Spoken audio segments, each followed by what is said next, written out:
আসসালামু আলাইকুম। মোদের বিদ্যালয়ের পক্ষ থেকে আমি শরীফুল ইসলাম আপনাদের জানাই স্বাগতম। আজকে আমরা আপনাদের যে জিনিসটা শিখাবো সেটা হচ্ছে হিসাব বিজ্ঞানে একদম মৌলিক একটা বিষয়। বিষয়টা হচ্ছে চলতি সম্পত্তি এবং স্থায়ী সম্পত্তি। কেন একটা সম্পত্তিকে আমরা চলতি সম্পত্তি বলি এবং কেনই বা একটা সম্পত্তিকে আমরা স্থায়ী সম্পত্তি বলি সেটা আজ আমরা শিখব। তো চলেন, আমাদের হাতের ডান পাশে আমরা লিখে রেখেছি সকল চলতি সম্পত্তিগুলো এবং বাম পাশে লিখে রেখেছি আমরা স্থায়ী সম্পত্তিগুলো। তো আমরা একটু সংজ্ঞাটা জেনে নিই কেন একটা সম্পত্তিকে আমরা স্থায়ী সম্পত্তি বলি। তো দেখি, যেসব সম্পত্তি 1 বছর বা 12 মাসের অধিক সময় ব্যবহার করা হয়, দেখেন এখানে মূল শব্দটা কিন্তু এই যে আমি একটু মার্ক করে দিব, আপনার এইটা একদম মাথায় রাখবেন, ব্যবহার করা হয় সেগুলো স্থায়ী সম্পত্তি। তাহলে যেগুলো 1 বছর বা 12 মাসের বেশি সময় আপনার একটা ব্যবসায় প্রতিষ্ঠান ব্যবহার করে সেটাকে আমরা কি বলবো? স্থায়ী সম্পত্তি। আমরা আরো 2টা বৈশিষ্ট্য লিখে রেখেছি, যে বৈশিষ্ট্যগুলো এই প্রত্যেকটা, এই যে আমি 7টা স্থায়ী সম্পত্তি লিখে রেখেছি, এই 7টা স্থায়ী সম্পত্তির ভেতরেই আপনি পাবেন। তো দেখেন বৈশিষ্ট্য কি, 1 নম্বর বৈশিষ্ট্যটা কি? অবচয় ধার্য করা যায়। অবচয় কি এটা তো আমরা জানি, স্থায়ী সম্পত্তি ব্যবহারজনিত কারণে স্থায়ী সম্পত্তির যে মূল্য হ্রাস পায় সেটাকে আমরা অবচয় বলি। ধরেন আপনি 10,000 টাকা দিয়ে একটা স্থায়ী সম্পত্তি কিনেছেন 5 বছরের জন্য, 3 বছর পরে যদি আপনি স্থায়ী সম্পত্তিটা বিক্রি করে দেন, আপনি কি তখন 10,000 টাকা পাবেন? না, তখন দেখা গেল আপনি কিছু টাকা কম পাবেন। ধরেন আপনি তখন 6,000 টাকা পাবেন ওটা বিক্রি করতে গেলে। তো 10,000 টাকার একটা জিনিস আপনি কয় টাকায় বিক্রি করলেন? 6,000 টাকায় বিক্রি করলেন। তো এই যে 4,000 টাকা আপনি কম পেলেন, এটাই হচ্ছে অবচয়। তো এখানে লিখেছি ভূমি বাদে, মানে যত রকমের স্থায়ী সম্পত্তি আছে এর ভিতরে শুধু ভূমি বাদে যত স্থায়ী সম্পত্তি আছে সকল স্থায়ী সম্পত্তিকেই আমরা অবচয় ধার্য করতে পারবো। এবং এই স্থায়ী সম্পত্তি থেকে প্রত্যক্ষ এবং পরোক্ষভাবে আয় হয় 12 মাসের বেশি সময় ধরে। 12 মাসের বেশি সময় ধরে আপনার স্থায়ী সম্পত্তিগুলো ব্যবহার করে হয় আপনি সরাসরি টাকা উপার্জন করতে পারবেন, তা না হলে পরোক্ষভাবে টাকা সে আপনার উপার্জন করবে। তবে আমি এইটাই সব থেকে বেশি দেখি যে পরোক্ষ পদ্ধতিতেই স্থায়ী সম্পত্তি থেকে বেশি ইনকামটা বা উপার্জনটা হয়ে থাকে। তো আমরা একটু দেখি যে এখানে বেশ কিছু স্থায়ী সম্পত্তি আছে, প্রত্যেকটা দেখি আমরা এই বৈশিষ্ট্যের ভিতরে ফেলা যায় কিনা। আপনি আমি যখন বুঝাবো তখন একটা শব্দ, একটা বিষয় একটু মাথায় রাখবেন, সেটা হলো যে মনে রাখবেন যে আপনার একটা নিজের ব্যবসায় প্রতিষ্ঠান আছে, ঠিক আছে? আপনি সেই ব্যবসায় প্রতিষ্ঠানের একজন হিসাব রক্ষক বা একজন মালিকই মনে করতে পারেন।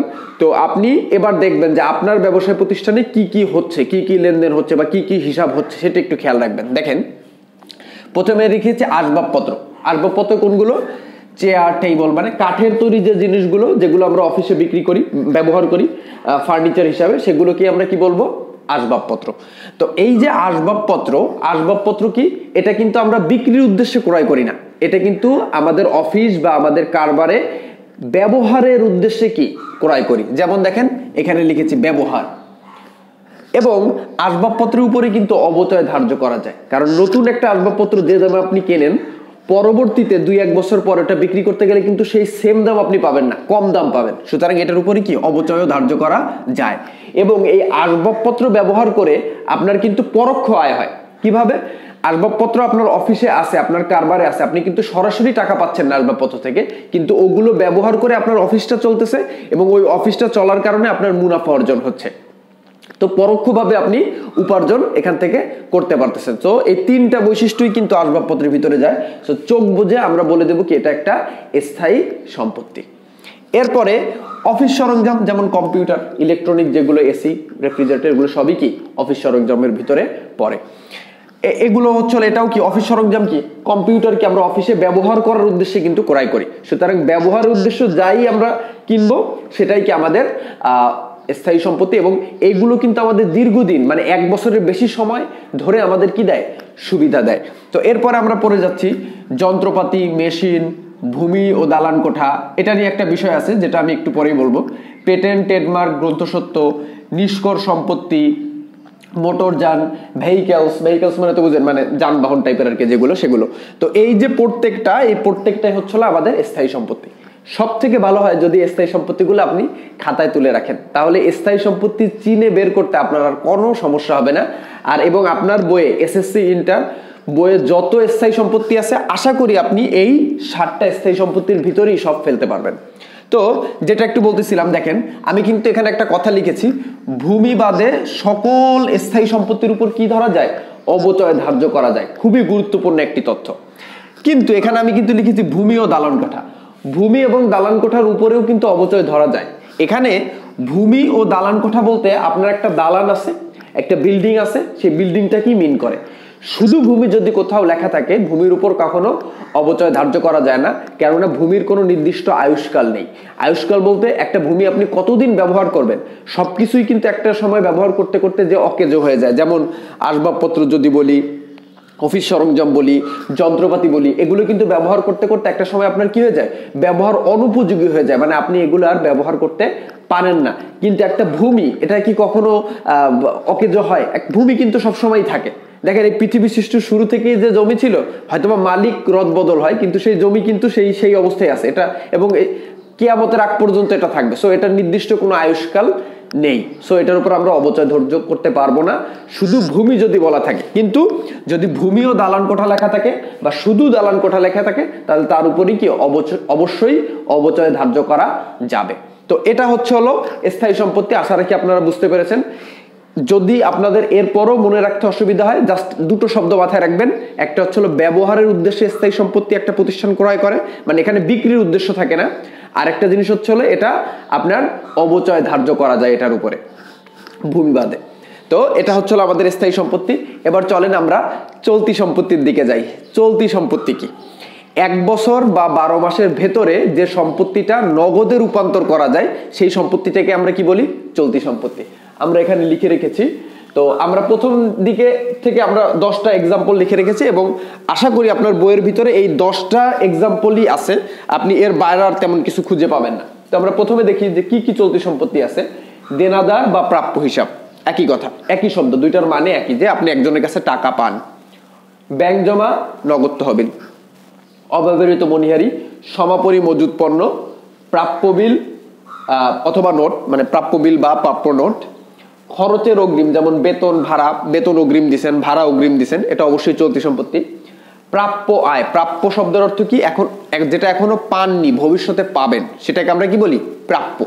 তো প্রাপ্য আয়, যেমন সুদ, কমিশন, এগুলো যদি প্রাপ্য লেখা থাকে, যে যেমন প্রাপ্য কমিশন, প্রাপ্য সুদ, এগুলো অবশ্যই আপনার প্রতিষ্ঠানের জন্য একটি কি? চলতি সম্পত্তি। স্বল্পমেয়াদী বিনিয়োগ, এবং স্বল্পমেয়াদী বিনিয়োগ লেখা থাকবে এবং সেখানে কোনো পার্সেন্টেজ দেওয়া থাকবে না, সুদের হার দেওয়া থাকবে না, তাহলে অবশ্যই সেটাকে আপনি কি বলবেন? চলতি সম্পত্তি। উৎপাদিত পণ্য অবশ্যই আপনার জন্য একটি চলতি সম্পত্তি।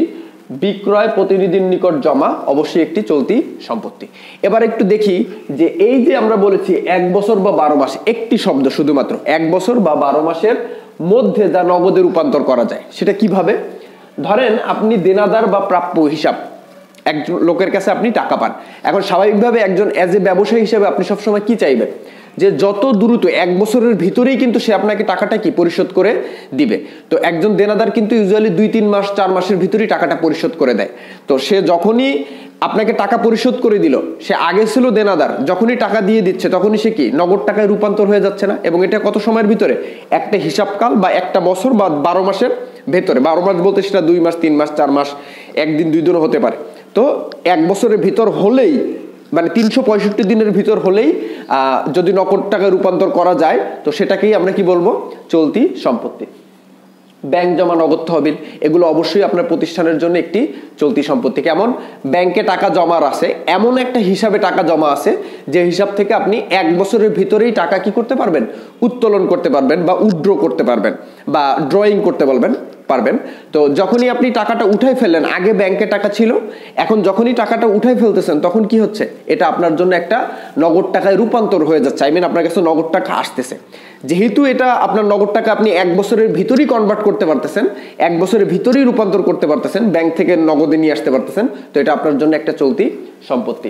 নগদ তহবিল অবশ্যই, কারণ নগদ টাকা তো আর নগদে রূপান্তর করা যায় না। সো নগদ তহবিল মানে কি? নগদ তহবিল বা হাতে নগদ, এগুলো আপনার জন্য একটা চলতি সম্পত্তি।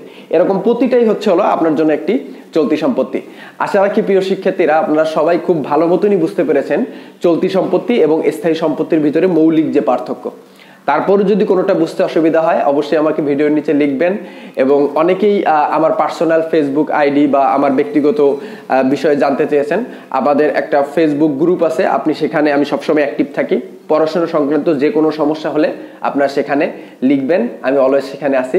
তো সকলের সুস্বাস্থ্য কামনা করি। আসসালামু আলাইকুম রহমতুল্লাহ।